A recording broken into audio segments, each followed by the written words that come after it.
So now let us see how merge conflicts occur and how we can resolve those conflicts. Okay, so as a developer one, we are going to make a few changes and push to the remote repository. So this is developer one. Let us make a few changes.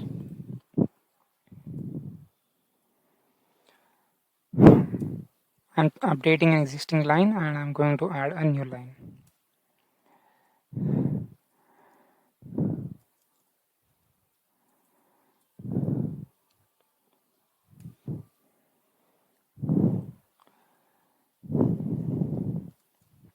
Okay, so one line is updated, one line is added.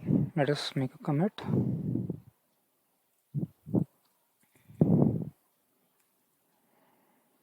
So we can open this and we can see one line is updated, one is added.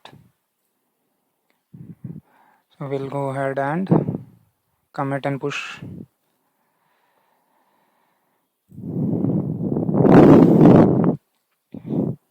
Okay, let us go to our remote repository, do a refresh, and in the feature one branch, we can see fourth commit is present. Now let us switch to developer 2, and we are not going to sync our repository, and we are going to make a commit to the same file. So this is the file, and here we want to add our changes.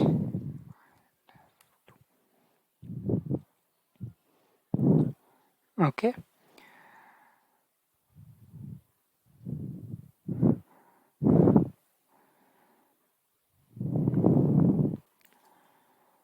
and this developer is also going to add a new line.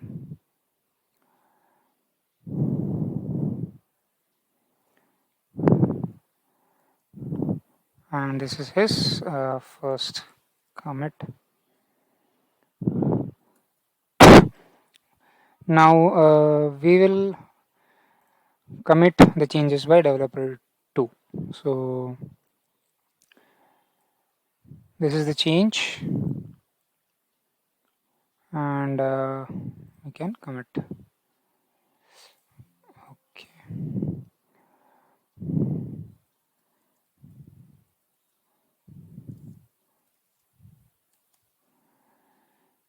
We can select the author and we'll make the commit.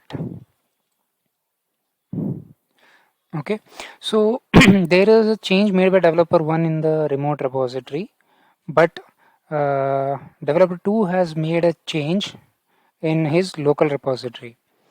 Now he realizes that there was a change in the remote repository which he needs to sync. So he is going to go, and here he is going to select update project to sync. So merge incoming changes into the current branch.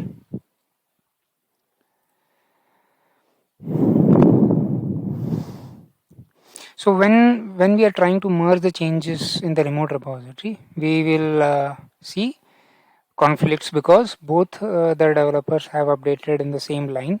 So there is a conflict, and it is reporting in the correct file. So either we can blindly accept yours, that means the change made by developer 2, or theirs, which means the changes in the remote repository. Or we can choose to look more deeply and decide what changes to keep and what changes to remove by clicking on the merge button. So for the selected file, let us click on the merge button, and this view shows what changes are coming from remote and what changes are coming from local. So on the left hand side is changes by developer 2, on the right hand side the changes in the remote repository, and the middle portion is the merged version of both the changes. So how it is going to be, we have to decide from the content of the middle portion. So if I expand this a little bit more, so we can see at the line, at this particular line, there is a clash or conflict, and we can choose to keep either this change or this change. And let us assume that developer 2 decides to keep his change. So whatever is there on the left, which says dev1 commit 3 but updated by dev2, we can incorporate this change by clicking on the arrow for this line. And along with this, this change is also going to come because they both are highlighted. So let us see how it works out. Yeah, so since both of them were selected, both the changes have come in. But the important part is there was a conflict in this line, which we have resolved by selecting the changes by developer 2. Now still on the right hand side it is showing in red color. We can still decide to keep it by adding it below the changes done by developer 2, or we can even remove it. So this arrow is little tilted to the down. That means these changes will get appended below the changes of developer 2. So for now, let us not select and ignore the changes coming from the GitHub repository. So after all conflicts are resolved, as you can saw a small green pop-up, you can rewind and check the video. It will show that all the changes are, all the merge conflicts are resolved, and now you can apply the conflict updates. Now after we have resolved changes, we can also add anything extra if you want over here, or we can leave it as it is. Now after we click on apply, there will be a merge commit being added in the commit history of developer 2. So let us click on apply. Okay, so commit was successfully made, and if you go to the git logs, so here we can see in gray color there is a merge commit.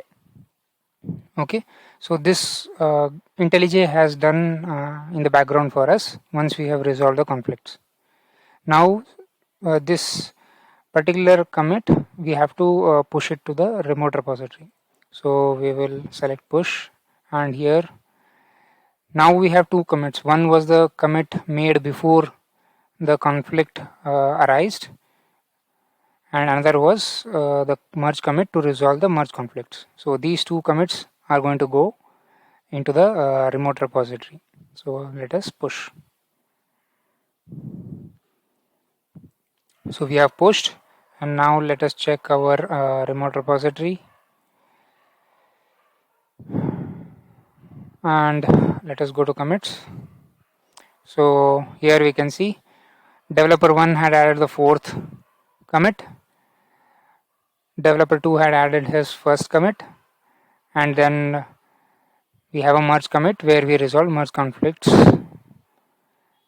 So that's how we work in IntelliJ to resolve merge conflicts.